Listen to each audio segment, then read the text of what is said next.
Bonsoir Madame Venkata Somi. Bonsoir. Parlez-nous de l'inceste. On parle de l'inceste quand il y a activité sexuelle entre les membres d'une même famille, surtout d'une famille biologique. Donc c'est là qu'on parle de l'inceste.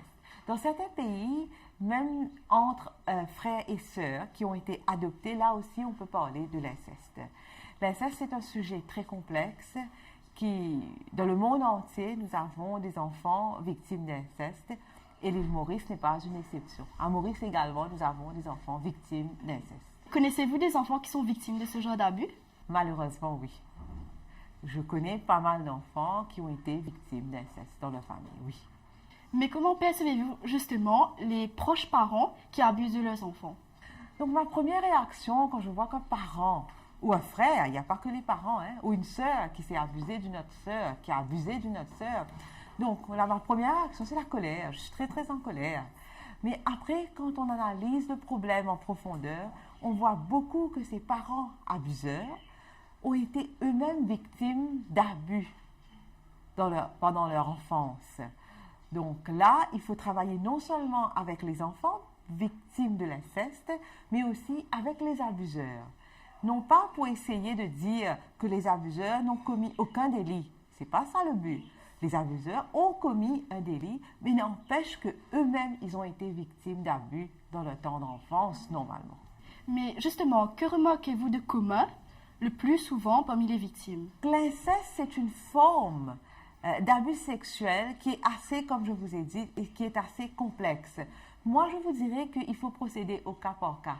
J'ai jamais eu deux vraiment victimes qui se ressemblent. Chacun a sa propre histoire familiale. Et c'est ça la difficulté quand on veut réhabiliter les enfants victimes d'inceste aussi.